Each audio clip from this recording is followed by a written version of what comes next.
우리에게 주시는 축복의 말씀, 능력의 말씀 여호수아서 1장 1절에서 9절입니다. 구약 성경 여호수아서 1장 1절에서 9절 우리 함께 읽도록 하겠습니다. 시작. 여호와의 종 모세가 죽은 후에 여호와께서 모세의 수종자 눈의 아들 여호수아에게 말씀하여 이르시되 내 종 모세가 죽었으니 이제 너는 이 모든 백성과 더불어 일어나 이 요단을 건너 내가 그들과 이스라엘 자손에게 주는 그 땅으로 가라. 내가 모세에게 말한 바와 같이 너희 발바닥으로 밟는 곳은 모두 내가 너희에게 주었노니 곧 광야와 이 레바논에서부터 큰 강구 유브라데 강까지 해쪽 속의 온 땅과 또 해지는 쪽 대해까지 너희의 영토가 되리라. 내 평생에 너를 능히 대적할 자가 없으리니 내가 모세와 함께 있었던 것 같이 너와 함께 있을 것임이니라. 내가 너를 떠나지 아니하며 버리지 아니하리니 강하고 담대하라. 너는 내가 그들의 조상에게 맹세하여 그들에게 주리라 한 땅을 이 백성에게 차지하게 하리라. 오직 강하고 극히 담대하여 나의 종 모세가 내게 명령한 그 율법을 다 지켜 행하고 우로나 좌로나 치우치지 말라. 그리하면 어디로 가든지 형통하리니 이 율법책을 내 입에서 떠나지 말게 하며 주야로 그것을 묵상하여 그 안에 기록된 대로 다 지켜 행하라. 그리하면 내 길이 평탄하게 될 것이며 내가 형통하리라. 내가 내게 명령한 것이 아니냐. 강하고 담대하라. 두려워하지 말며 놀라지 말라. 내가 어디로 가든지 내 하나님 여호와가 너와 함께 하느니라 하시니라. 아멘. 자, 이렇게 인사합니다. 매일 하나님 말씀과 동행하는 삶을 살아갑시다. 오늘 말씀의 제목은 하나님 말씀과의 동행입니다. 하나님 말씀과의 동행. 미국 16대 대통령 링컨은 이런 말을 했습니다. 하나님께서 세상에 주신 선물 가운데 가장 소중한 선물은 바로 성경이다. 가장 소중한 선물이 성경이다. 자, 여러분도 그렇게 생각하십니까? 예, 성경은 이 세상에서 어떤 보석보다 더 아름답고 더 가치 있고 더 위대한 책입니다. 그래서 오늘날 전 세계에서 가장 많이 팔리고 있는 책이 여전히 성경입니다. 가장 많이 팔리고 있는 책이죠. 우리나라는 작년 한 해 2022년 한 해에 대한 성서공회 발표에 따르면 33만 권의 성경책이 팔렸다고 합니다. 그러나 예전에 비하면 성경 팔리는 것이 지난 3년 동안 엄청나게 줄어들었어요. 사실 1980년부터 2012년까지 거의 한 30년 동안 1년에 우리나라에 성경책이 몇 권씩 팔렸냐면 116만 권씩 팔렸습니다. 116만 권씩. 그런데 지난 20년, 21년, 22년 지난 3년간 성경책이 33만 부씩으로 줄었다고 하는 것이죠. 거의 3배가 줄어드는 것이죠. 성경을 그만큼 안 읽는 시대도 되었지만 또 성경이 요즘에는 핸드폰이나 또 이렇게 다른 모양으로 나오기 때문에 다른 매체를 통해서도 성경을 사는 것보다 많이 읽는 것 같습니다. 어쨌든 엄청난 숫자죠. 그래서 성경이라고 하는 것은 세상에서 가장 많이 팔리는 책이면서도 어떤 면에서는 성경이 가장 소홀히 여겨지는 책이기도 합니다. 자, 미국 라이프웨이 리서치 설문조사에 의하면 2017년도에 당신은 성경을 얼마나 읽습니까? 라고 하는 조사에서 매일 읽습니다가 32%입니다. 매일 읽습니다. 그러니까 10명 중에 3명은 나는 성경을 매일 읽습니다. 일주일에 서너 번 27%, 일주일에 한 번 12%, 한 달에 서너 번 11%, 한 달에 한 번 5%, 그리고 거의 읽지 않는다는 12%였다고 합니다. 그러면 우리나라는 어떤가? 우리나라는 10명 중 2명, 약 20%는 매일 읽는다. 매일 10명 중 2명은 매일 읽지만 또 100명 중에 25명은 성경을 읽지 않는다. 크리스찬인데 교회를 다니는데 25명은 100명 중에 25명은 25%는 나는 성경을 읽지 않습니다 라고 대답을 했습니다. 여러분 어떻습니까? 성경 많이 읽으시죠? 조용합니다. 네. 왜 성경을 읽지 않을까? 여러 가지 이유들이 있는데요. 첫째는 죄로 인해 영혼이 병들어서, 두 번째 성경을 너무 어렵게 생각하기 때문에, 세 번째 하나님 말씀의 능력을 경험하지 못해서, 네 번째, 성경의 가치와 중요성을 잘 몰라서. 그리고 많은 이유 중에 하나가 게으르고 바쁘고 피곤해서. 여러분, 이유가 어디 들어갑니까? 해당이 안 되죠? 네, 성경은 열심히 읽고 있기 때문에. 네. 이곳에 이 5가지 해당이 안 되기를 바랍니다. 하나님 말씀은 능력의 책이죠.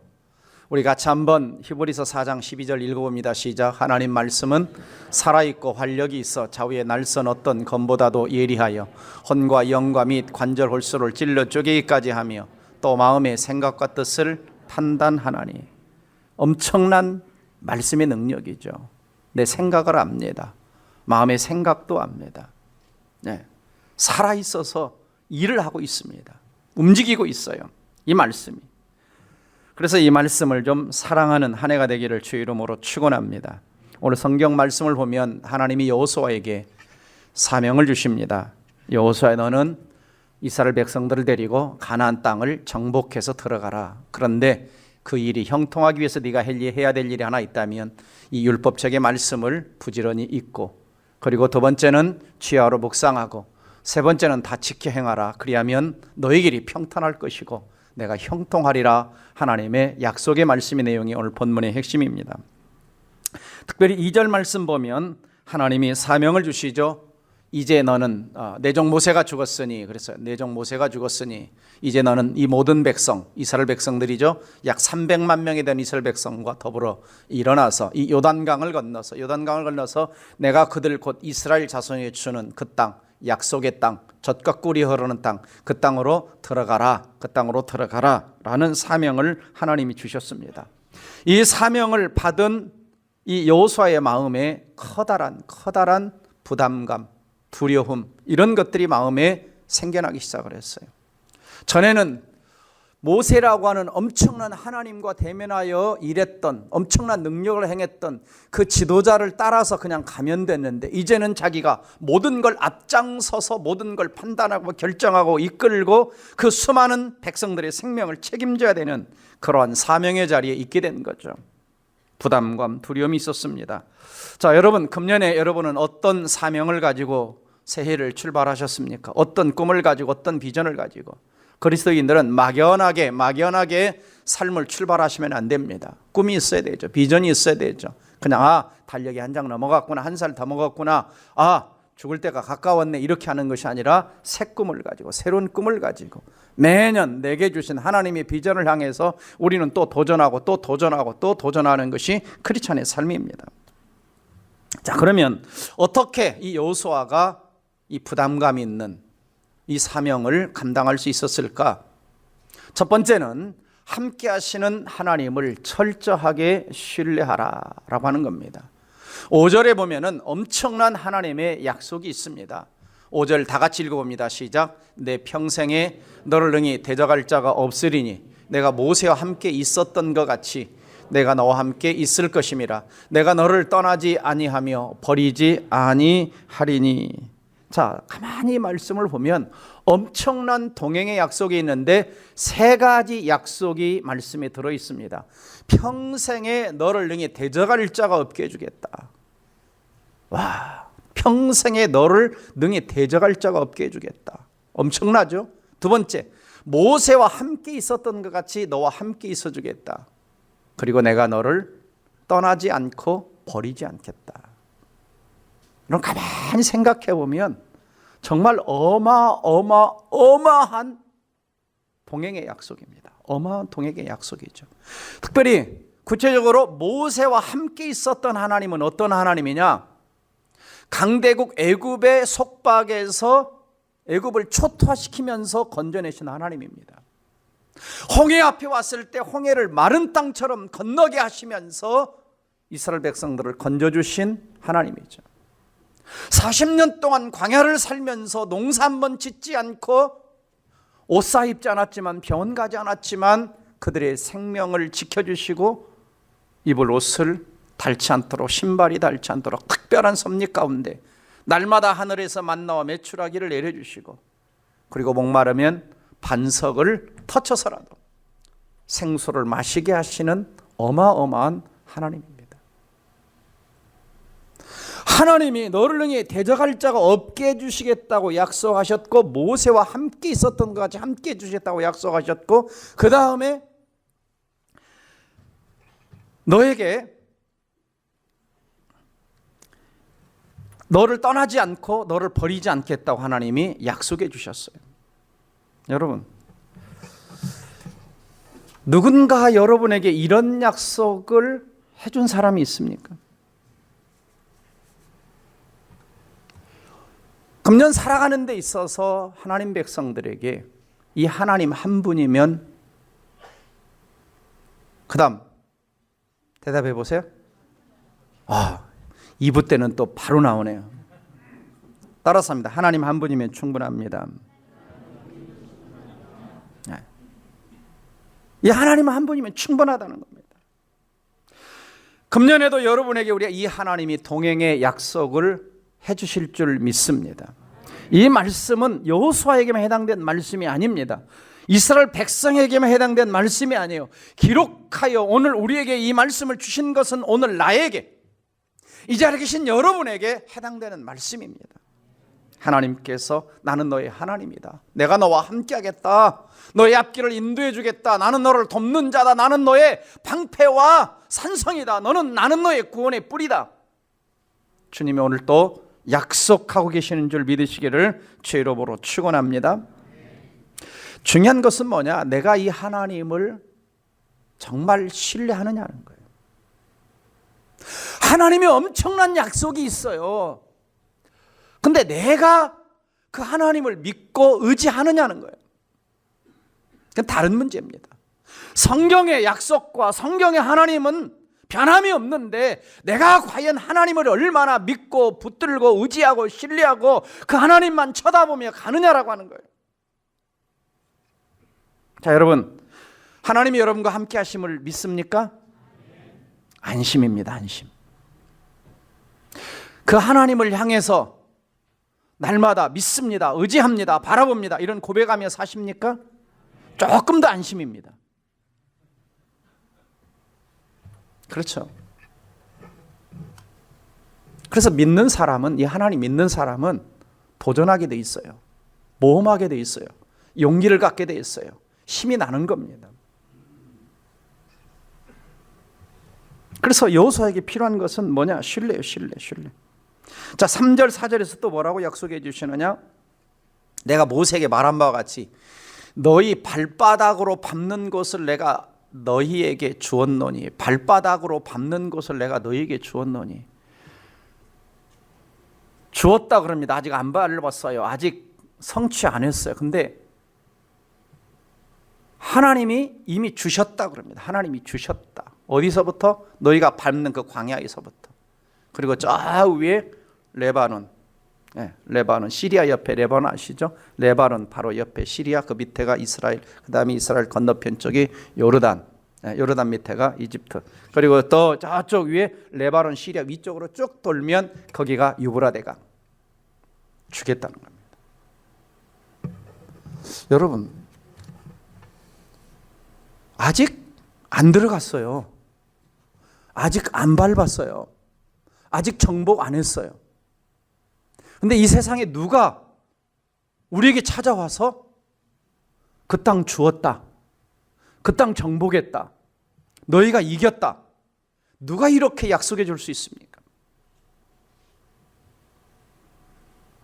이런 말씀을 읽을 때 여러분 놀라지 않습니까? 안 놀라세요? 당연한 건가요? 엄청나지 않습니까? 누구만 이렇게 할 수 있느냐? 우리 인생의 과거를 아시고 현재를 아시고 미래를 아시는 하나님만이 이런 약속을 해줄 수 있어요. 내 미래를 아시고 아실 뿐만 아니라 그렇게 해줄 수 있는 능력을 가지신 분이 누구냐? 바로 성경의 하나님이고, 모세와 함께 하셨던 하나님이고, 여호수아와 함께 하셨던 하나님이고, 바로 오늘 이 자리에 여러분과 함께 하시는 하나님이신 걸 믿으시기를 주의 이름으로 축원합니다.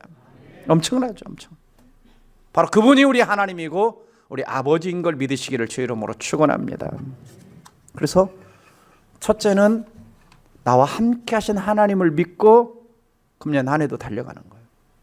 두 번째는 미래를 좀 두려워하지 말고 강하고 담대하라는 겁니다. 강하고 담대하라. 6절 보시면 강하고 담대하라. 7절에도 강하고 극히 담대하여 우로나 좌로나 치우치지 말라. 우로나 좌로나 치우치지 말라는 것은 뭐냐면 하나님만 쳐다보라는 거예요. 자꾸 사람 끼우기도 하지 말고 어려운 환경도 쳐다보지 말고 어디 세상에 누군가 나를 도와줄 것인가 우상단지도 쳐다보지 말고 오직 하나님만 바라봐라. 그러면 너희는 강하고 담대하게 될 것이다. 9절에도 강하고 담대하라. 두려워하지 말고 놀라지 말라. 왜요? 내가 너와 함께 하니까. 그러니까 지금 왜 이런 말씀을 해주시냐면 지금 여호수아의 마음에 뭐가 있는 거예요? 두려움이 있는 거예요. 부담감이 있는 거예요. 걱정이 있는 거예요. 염려가 있는 거예요. 이거 어떻게 하지? 전에는 시키는 대로 하면 됐는데 전에 내가 40년 전에 가나안 땅 갔다 와 봤는데 그 땅에 견고한 성읍들이 있고 거대한 안악자손들도 있고 거기에 비하면 지금 이 백성들은 지금 애굽에서 나와가지고 그냥 400년 동안 그 억압에 시달렸던 군대도 아니고 뭐 군인도 될 법도 아직 아닌 이 힘없는 백성들이고 내가 어떻게 하지? 부담감이 있는 거예요. 근데 하나님 찾아오셔서 너 강하라, 강해져라, Be strong, 강해져라. 담대해져라. 그래서 용기를 가지라는 거예요. 용기를 가지라는 거예요. Do not afraid, 두려워하지 말아라, 두려워하지 말아라. 놀라지도 말고 걱정도 하지 말고. 로버트 모건이 쓴 홍해 법칙이라는 책을 보면요, 성경 도처에 두려워하지 말라는 말이 수없이 나온다고 해서 수없이 나온다. 두려워하지 말라. 두려워하지 말라는 성경의 모든 상황은 두려워할 수밖에 없는 상황이었다는 거죠. 두려울 수밖에 없는 상황. 왜 두려워하지 않고 강하게 담대할 수 있느냐? 세 가지 이유가 있죠. 아까 나왔잖아요. 약속의 땅 너한테 주겠다 약속했으니까, 주었으니까 강하고 담대하라. 내가 너를 누구도 대적할 자가 없도록 할 테니까 강하고 담대하라. 모세 함께 있었던 까지 너와 함께 있을 테니까 강하고 담대하라. 아멘. 네. 여러분, 세상은요 적자 생존을 부르짖습니다. 힘 있는 자가 살아남죠. 그러나 하나님 우리에게 오라고 그럽니다. 연약함 가지고 오라고 그럽니다. 부족함 가지고 오라고 그럽니다. 약한 마음 가지고 두려운 마음 가지고 가면 하나님께서 그거 다 맡겨드리면 하나님 우리에게 강하고 담대한 마음 주셔서 우리 앞에 있는 사명을 감당할 수 있도록 힘과 능력을 주신다는 것입니다. 혼자 싸우도록 내버려두지 않으신다는 거예요. 내가 너와 함께 하겠다는 거, 내가 너를 버리지 않겠다는 겁니다. 하나님의 약속이에요. 영국의 유명한 신문 편집자가 사람들에게 설문을 보냈어요. 100명의 사람들에게, 변호사, 작가, 교수 이런 사람들에게, 만약에 당신이 3년간 감옥에 간다면 책 3권만 들고 가. 그러면 뭘 들고 갈 것인가? 좀 써서 좀 보내라. 그런데 100명 중에 98%가 성경책을 가지고 가겠다. 그 가운데는 소수의 크리스천과 안 믿는 무신자,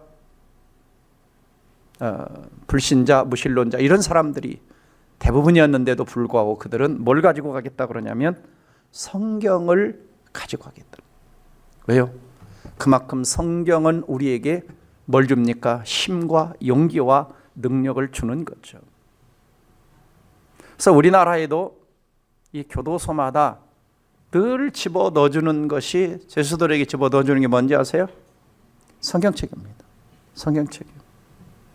제가 총신대학을 다닐 때 같이 기숙사에서 신앙생활했던 형님이라고 할 수 있죠. 저보다 나이가 한 7, 8살 위였으니까. 이분이 출소하자마자 총신대학을 들어왔어요. 출소하자마자 23살에 감옥에 들어가서 35살에 13년 감옥 생활을 하고 살다가 나온 사람. 그러니까 사람을 어떻게 젊을 때 때렸는데 이 사람이 죽어서 이렇게 여럿이서 그러다. 근데 늘 감옥에서 성경책을 넣어주더라. 늘 성경책을 넣어주는데 자기 마음속에는 분노와 미움과 이런 게 있어가지고 늘 성경책 넣어주면 찢어버리고 읽지 않고 버리고, 그러다가 8년 만에 한번 읽어봐야지 하고 성경책을 읽기 시작했는데 그 성경책이 자기 인생을 변화시켰어요. 구원의 역사가 이르렀어요. 마음의 분노가 사라졌어요. 미워하는 사람이 없어졌어요. 인생의 꿈이 생겼어요. 초등학교밖에 안 나왔던 사람이 공부를 하기 시작했어요. 그리고 대학교 검정고시를 보고 대학 수능을 보고 대학을 들어왔어요. 지금 저 화성에서 출소자들을 위해서, 청소년들을 위해서 어렵게 사역을 하고 있습니다.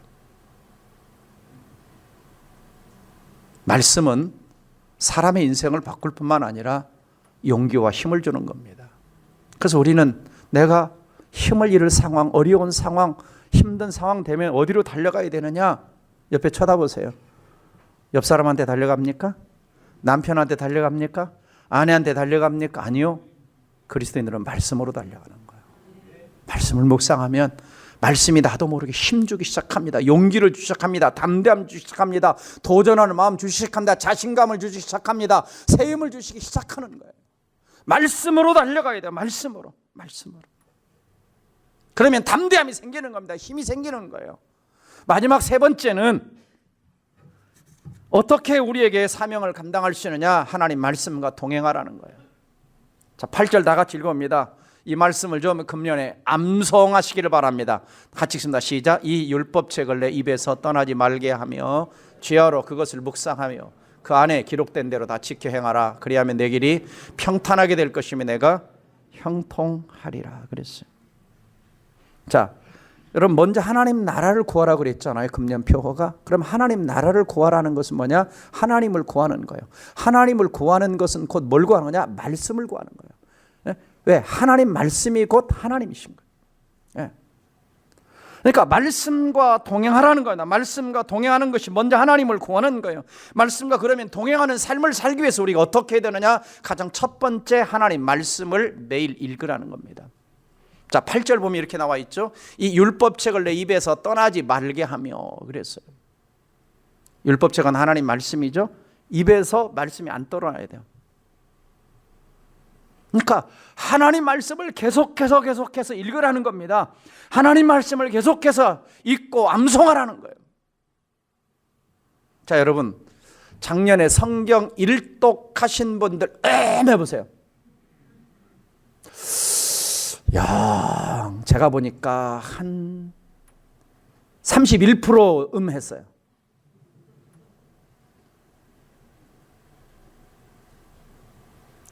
(69%는) 하려고는 했는데 다 못 읽어서 못했어요. 왜? 안 읽은 건 아니야. 이제 창세기 있다가 만 사람, 마태복음 있다가 만 사람.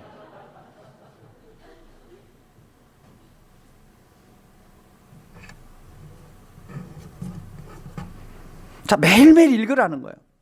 자, 여러분 어제 식사하셨어 안 하셨어요? 어제 한 끼도 안 먹고 잠자리 드신 분 안 계시네. 제가 가끔 이제 뭐 자주죠, 자주 수요 예배 그다음에 금요 기도회 설교 전에는 제가 식사를 안 합니다. 거의 안 해요. 그리고 이제 끝나고 나면 배가 고파요. 그래서 집에 가서 밥을 좀 먹으려고 그러면 가끔 박해를 받습니다. 근데 어느 날 안 먹고 잠자리에 들면 그렇게 서운할 수가 없어요. 자, 여러분 성경을 어제 하루 종일 안 읽었는데 밤에 잘 때 서운하지 않고 잠 잘 주무셨습니까? 아니면 생각도 안 났습니까? 우리가 그렇죠. 밥 안 먹고 하루 종일 쫄딱 굶으면 그냥 잠도 안 오고 꼬르륵꼬르륵하고 막 하면서도 성경을 일주일 내내 안 읽으면서도 배가 안 고파. 그럼 아까 5가지 이유 중에 하나예요. 5가지 앞에 성경 읽잖아요. 영혼이 병들었던지. 우리가 영적인 배고픔이 와야 돼요. 갈망이 와야 돼요. 성경을 안 읽으면. D.L. 무디 선생님의 어떤 친구가 와서 선생님 저는 성경 읽을 시간이 없어요. 그러니까 D.L. 무디가 뭐라고 그러냐면 당신은 하나님보다 더 바쁜 사람이구만. 자, 여러분 옆 사람 성경책 좀 한번 보세요. 옆 사람 성경책. 자, 좀 옆 사람 성경책이 좀 너덜너덜하고 지저분하신 분 한번 손들어 보세요. 옆 사람 성경책. 아니면 옆 사람 성경책이 깨끗하신 분. 제가 어느 집에 신방을 갔는데 집사님이에요. 남자 집사님 분명히. 근데 성경책을 이렇게 찾는데 이게 페이지가 안 떨어져. 딱 붙어가지고 안 떨어져요. 안 떨어져. 이게 안 떨어지는 거예요. 무슨 말인지 이해가 되시죠? 성경을 하도 안 읽어가지고 이게 붙어가지고 잘 안 떨어져.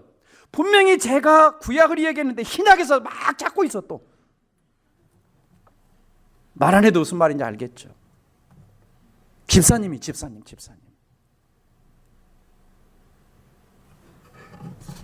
저는 여러분의 성경책이 좀 너덜너덜해지기를 주 이름으로 축원합니다.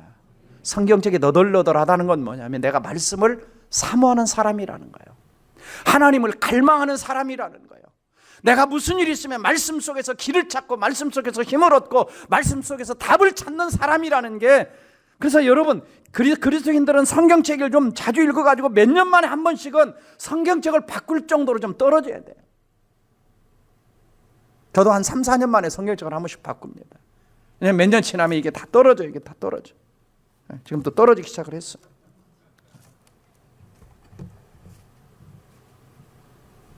성경을 좀 읽으시기를 주의 이름으로 축복합니다. 네. 어떤 분들은요, 잘 성경책을 집에 모셔놔요. 성경책을 잘 보관하는 건 뭘 보관하면 되시냐면 보석을 그렇게 보관하시고 돌반지 그렇게 보관하시고 금덩어리 그렇게 보관하시고, 성경책은요 이것을 너덜너덜하게 읽을수록 이 속에서 뭐가 나오냐? 보석이 나와요. 보석이. 보물이 나와요. 보물이. 축복이 나와요. 축복이. 아멘. 네. 성경을 좀 사랑하시기를 부탁합니다. 성경을 좀 외롭게 놔두지 마세요. 그래서 제가 일부 예배 때 갈 때 인사를 뭐라고 앉으세요? 집에 갈 때 인사를 성경을 외롭게 하지 맙시다 그랬어요. 성경을 외롭게 하지 맙시다. 주님은 늘 기다리고 계시는데 외로운 거예요. 말씀을 읽으라는 거예요. 영국에 빅토리아 왕이 있습니다. 빅토리아 64년 동안 영국을 통치했죠. 이때를 영국의 최고 전성기라고 하고 이 시기를 영국에 해가 지지 않는 나라라고 합니다.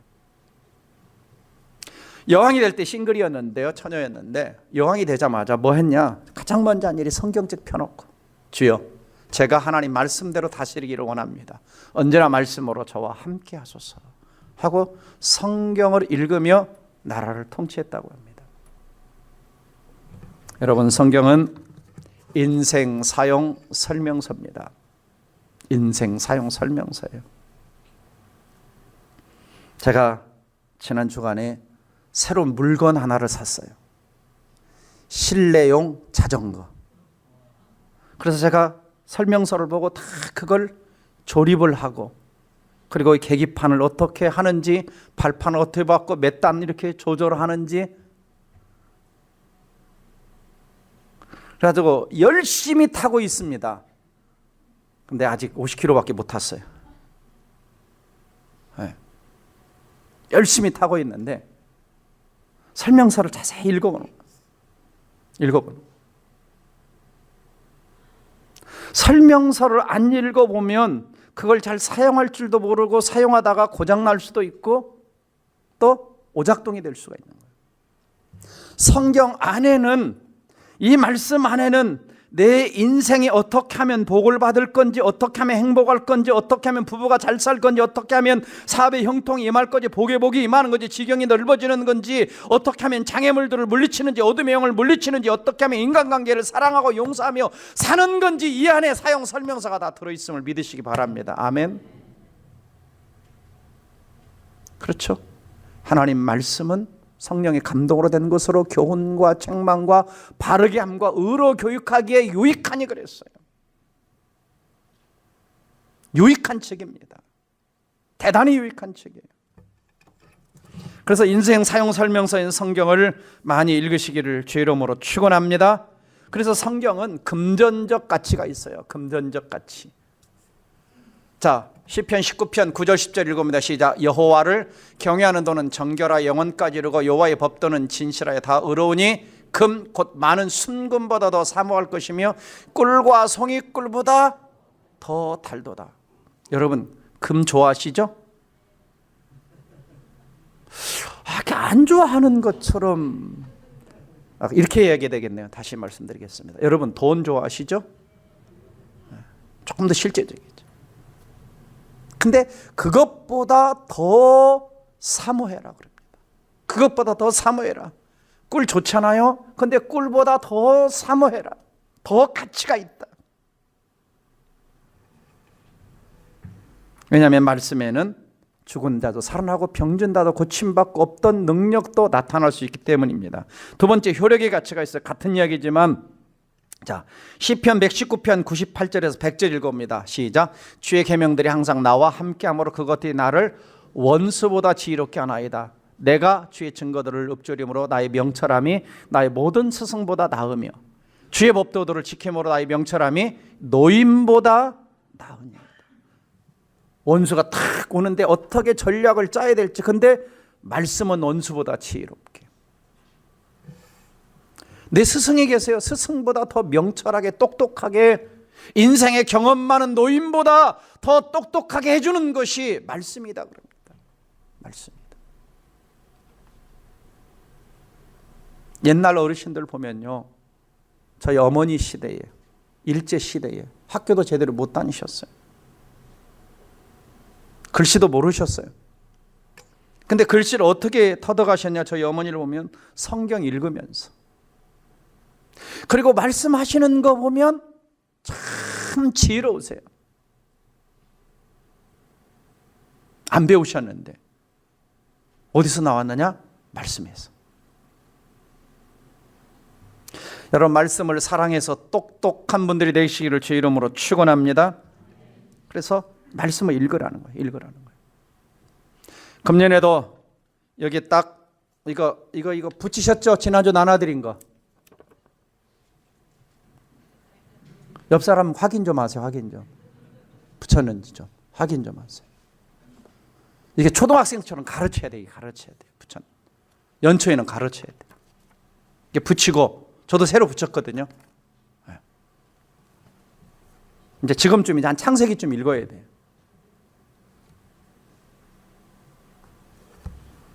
두 번째는 읽기만 하는 게 아니라 그 말씀을 취하로 묵상하는 거예요. 묵상하는 거예요. 8절 말씀 보니까 취하로 그것을 묵상하여 그래서 취하로 밤낮으로 낮에도 묵상하고 밤에도 묵상하고 출근할 때도 묵상하고 일할 때도 묵상하고 퇴근할 때도 묵상하고 밥 먹을 때도 묵상하고. 묵상하다는 말은 뭐냐면 이렇게 자꾸 되새기는 거예요. 되새기. 입으로 계속해서 일할 때도 그 말씀 묵상하는 거예요. 네, 그래서 여러분 작년에 이거 받으셨잖아요. 계속해서 이게 내가 또 생각하는, 이게 묵상하는 거예요. 믿음이 없이 하나님을 기쁘시지 못하냐. 믿음으로 살아가야지. 또 금년에 먼저 하나님 나라를 구하라. 또 뒤에는 개인에게 주신 말씀. 그래서 이거 지난주 성우회 못 받으신 분은 꼭 나가실 때 꼭 받으시더라고요. 하나 꼭 받아가세요. 이게 어떤 사람 그냥 가요. 금덩어리 하나씩 가져가라 그러면 안 빠지고 그냥 가져갈 텐데, 제가 그랬잖아요. 금덩어리보다 가치 있는 게 말씀이라고. 아멘 안 하시잖아요. 아멘 해야 되는데. 그래서 자꾸 묵상해야 되는 거예요. 자, 여러분 오늘 여러분이 돈 다발을 사과박스 하나씩 드릴 테니까 집에 가서 잘 안 보이는 곳에 잘 처박아 놓으시기 바랍니다. 자, 5억 원이 들은 사과박스에 5억 원을 하나씩 줬어요. 그런데 그걸 집에 가다 탁 처박아 놓고 그냥 관심도 안 가지고 그냥 이러고 사실 수 있겠어요? 자꾸 신경 써가지고 또 가서 돈 잡아. 이게 내 돈인가? 잘 때도 일어날 때도 이게 내 건가? 아, 이거 어떻게 쓰지? 그게 뭐예요? 그게 묵상하는 거예요. 묵상하는 거예요.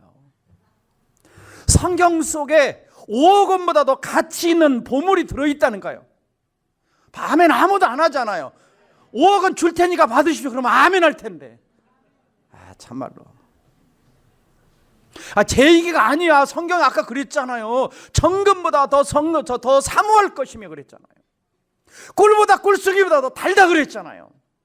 좀 단순해지세요. 좀. 갑자기 사과박스 돈을 보니까 그냥 어디로 돈 생각이 가가지고.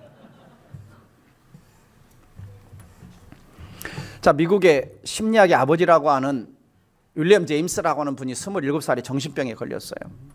정신병원에 입원했는데 막 공포가 옵니다. 점점 이러다 내가 죽겠다. 그래서 어느 날 성경을 읽기 시작을 했어요. 성경을 읽다가 저 구절을 발견한 겁니다. 요한복음 11장 25절 26절 계속 묵상해요. 암송해요. 예수께서 가라사대 나는 부활이요 생명이 나를 믿는 죽어도 살겠고 무릇 사서 나를 믿는 자는 영원히 죽지 않니 이걸 내가 믿느냐? 믿습니다. 나를 살려주십시오. 믿습니다. 나를 살려주십시오. 살아서 나를 믿는 영원히 죽지 않는다고 근데 나를 살려주십시오. 계속 되뇌이고 암송하고 되뇌이고 암송하고 정신병이 나서버렸어요. 정신병이 나서버려. 그는 이렇게 고백하죠. 내가 성경 말씀을 외우지 않았더라면 나는 완전히 미치광이가 되어버렸을 것이다 그랬어요. 그래서 미국의 심리학의 아버지가 되는 심리학의 원리라고 하는 책을 쓰죠. The Principles of Psychology라고 하는 책을 쓰게 됩니다. 제가 아팠을 때, 허리 아플 때요, 옛날에 성경 몇 장, 어디 몇 장, 몇 절 묵상하신 거 여러분 다 아시죠? 성가대, 제가 어디 묵상한 거 아시죠? 1분 딱 알아맞히던데. 제가 어디 많이 묵상한 거 아시죠? 10번도 더 얘기해 줬어요. 자, 좁히면 구약입니다. 좁히면 이사야예요. 제가 허리가 아팠어요. 이사야 40장. 몇 절? 41절. 진짜. 제가 얼마나 이 말씀을 묵상했는지 몰라요. 5년 동안 제대로 일어서면 아파가지고 달리지도 못하고 교역자들 수련회 가면 공차고 있으면 앉아서 멍하니 쳐다보고 그래서 이 말씀 묵상한 거예요. 또 묵상한 거예요. 여호와를 앙망하는 자는 세임을 얻으리니 독수리가 날개치며 올라간 것 같을 것이 여기 그 다음에 구절 중요했어요. 다른 박지라 해도 곤비치 않겠고 걸어가도 피곤치 아니하리로다. 어느 날 세임이 딱 왔어요.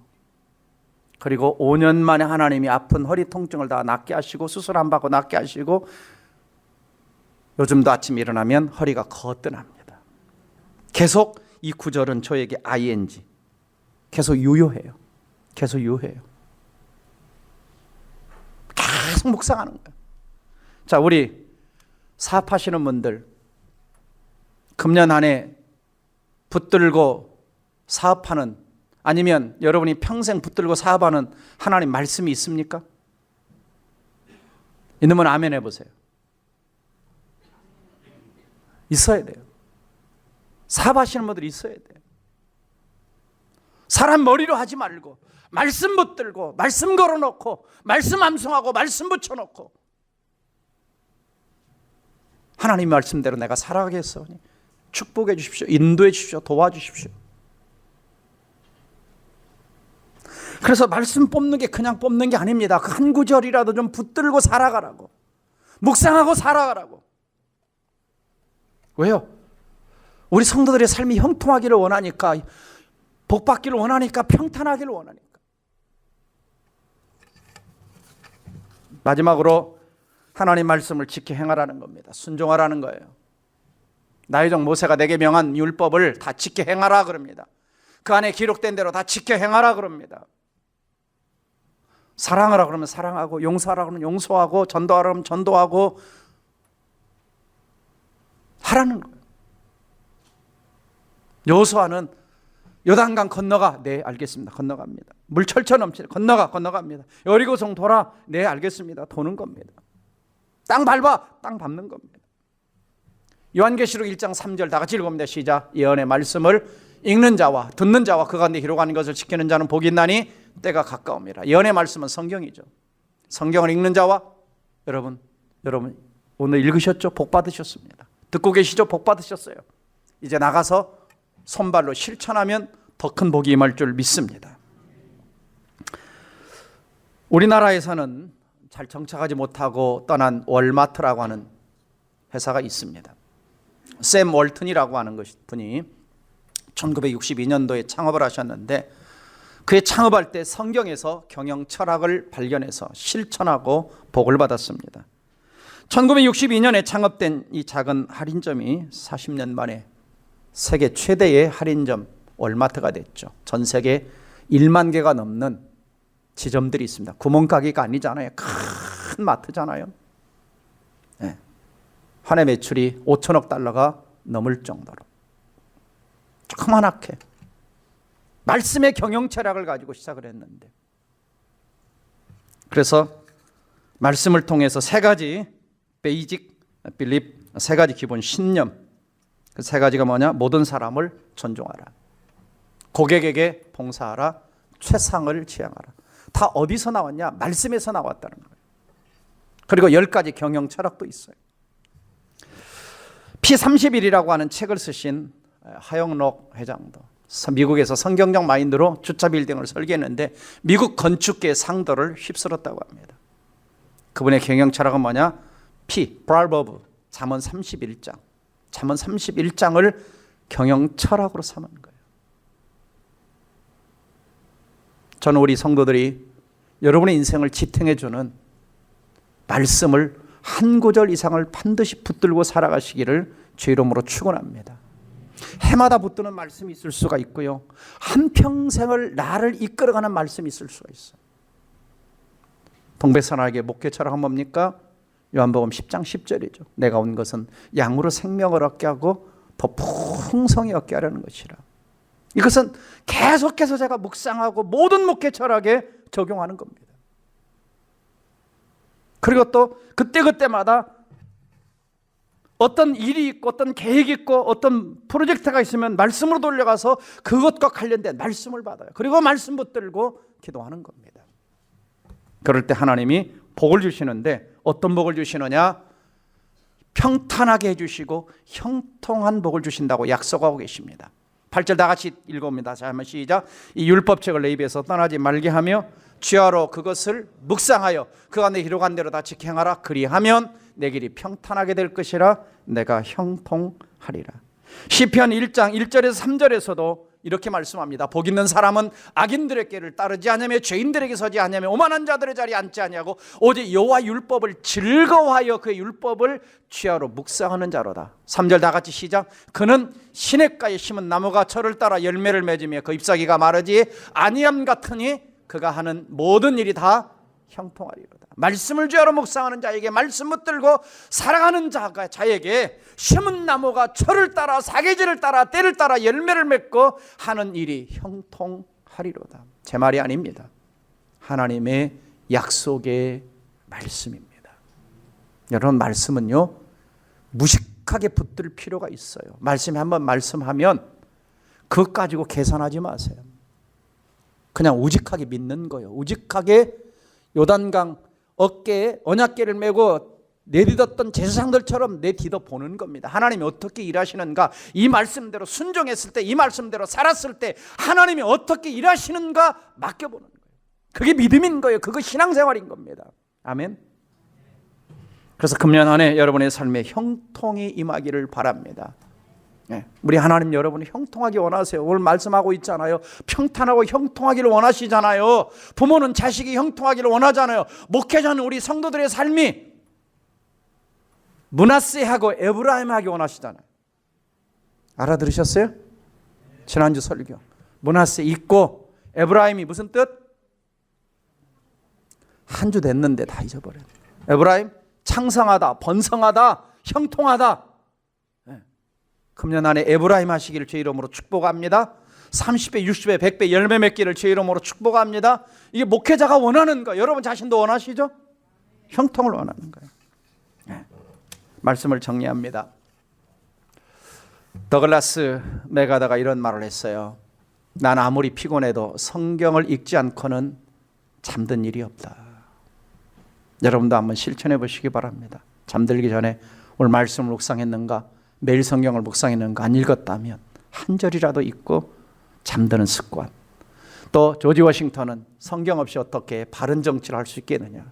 그렇죠. 성경 없이 어떻게 사업하고, 성경 없이 어떻게 자녀 양육을 하고, 성경 없이 어떻게 행복한 가정생활을 꾸릴 수 있겠습니까? 헬렌 켈러 장애인이 일이 잘 되고 무사할 때도 성경에서 갈 길을 찾아야 하고, 상황이 곤란해지고 괴로울 때도 성경에서 갈 길을 구해야 된다. 그러므로 우리에게 맡겨진 금년에도 사명을 향해 달려가려면 첫째는 하나님이 함께 하심을 신뢰하고, 두 번째 하나님이 함께 하시니까 강하고 담대하고, 세 번째 하나님 말씀과 동행하시기를 바랍니다. 하나님 말씀과 동행하기 위해서 매일 하나님 말씀을 부지런히 읽으십시오. 그리고 하나님 말씀을 취하러 어디를 가든지 또 새김질 또 되새김질, 그리고 하나님 말씀을 하나하나 여러분의 삶이 실천함으로 금년에도 풍성한 열매를 맺는 형통하는 우리 성도님 되시기를 주의 이름으로 축복합니다. 기도하겠습니다. 사랑하는 성도 여러분, 이 힘든 코로나 세상에서 여러분에게 힘을 주는 걸 뭡니까? 용기를 주는 것은 뭡니까? 사람의 말입니까? 아니면 통장에 쌓여있는 잔고입니까? 나에게 힘을 주는 것은 세상 그 어떤 것이 아닙니다. 세상 것은 다 일시적이죠. 그러나 하나님의 힘은 영원합니다. 말씀의 능력은 살아있고 영원합니다. 그 말씀은 얼마든지 우리를 담대하게 하고 강하게 하고 앞에 있는 장벽도 무너뜨리고 생명력 있게 역사하는 말씀입니다. 붙들어야 되는 것은 환경이 아닙니다. 자신의 용기도 아닙니다. 사람도 아닙니다. 약속의 말씀을 붙드는 겁니다. 하나님, 금년 한 해도 이 말씀 붙들고 읽고 묵상하고 하나하나 실천하며 살아가겠습니다. 다 함께 결단의 기도를 드리시기를 바랍니다. 다 함께 기도합니다.